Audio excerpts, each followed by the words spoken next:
130ක් පමණ පිළිකා තියෙනවා අපිට කලින් හඳුනා ගන්න පුළුවන් පිළිකා. මේක එකක් තමයි කාන්තාවන් අතර බහුලවම තියෙන පියයුරු පිළිකාව. ඊළඟට කාන්තාවන්ගේ තියෙන ගැබ්ගෙල පිළිකාව. ගැබ්ගෙල පිළිකාව ගත්තොත් ඒක වළක්වන්නත් පුළුවන් කලින් හඳුනා ගන්නත් පුළුවන් පිළිකාවක්. අවුරුදු 35 සහ 45 දී සුවනාරී සායන හරහා පරීක්ෂණ කිරීම මගින් මේක පූර්ව පිළිකා තත්වයකදී හඳුනාගත්තොත් එතනදී පිළිකාවක් බවට පත්වීම පවා වළක්වා ගන්න පුළුවන්. ඒ වගේම පිළිකාව මුල් අවධියේදී හඳුනාගත්තොත් සම්පූර්ණයෙන් සුව කිරීමේ හැකියාවක් තියෙනවා. තවත් පිළිකා වර්ගයක් තමයි මේ විදිහට කලින් හඳුනාගත හැකි මහාන්ත්‍රහා ගුද මාර්ගය ආශ්‍රිත පිළිකා, මුඛ පිළිකා. මේ සියලුම පිළිකා වර්ග කලින් හඳුනා ගැනීමේ හැකියාවක් තියෙනවා. නමුත් ගැටලුව වෙලා තියෙන්නේ මේ සඳහා නොමිලේ සෞඛ්‍ය අමාත්‍යාංශය මගින් සේවා පවත්වාගෙන යනවා. නමුත් මේවට පැමිණීම ඉතාමත් අඩුයි. ස්ක්‍රීනින් ප්‍රෝග්‍රෑම්ස් වලට එන්නේ නැහැ. ඒකට නොඑක් හේතු තියෙන්න පුළුවන්. නමුත් රෝගය කලින් හඳුනාගත හැකි පිළිකා වර්ග තියෙනවා. මේවා හොඳ කරන්න පුළුවන්.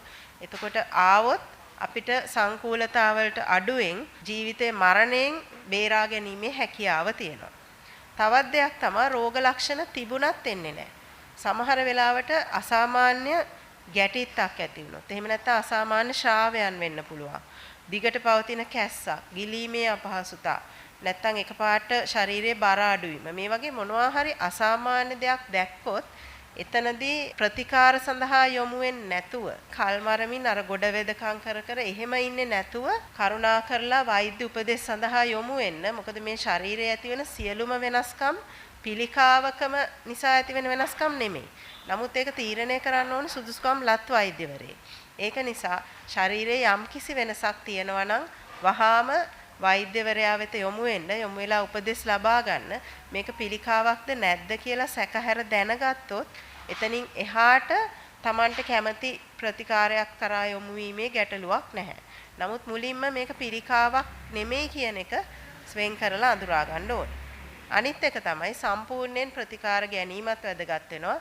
ප්‍රතිකාර ආරම්භ කරාට පස්සේ ටිකක් හොඳ වෙනකොට මගින් නැවතුවොත් එහෙම වෙන්නේ නැවත අර පිළිකා සෛල ආයෙත් හිසෝසවන්න පුළුවන්. ඒක නිසා ප්‍රතිකාර සම්පූර්ණයෙන් ලබා ගන්න ඒ සඳහා යොමු වීම ඉතාමත් වැදගත් වෙනවා. මොකද පිළිකාව කියන්නේ තවදුරටත් බය විය යුතු මාරාන්තික රෝගී තත්ත්වයක් නෙමෙයි. මුලින් හඳුනාගෙන සම්පූර්ණයෙන් සුව කරගත හැකි අවස්ථා තියෙන රෝගයක්. ඒක නිසා මේ සඳහා යොමු වෙන්න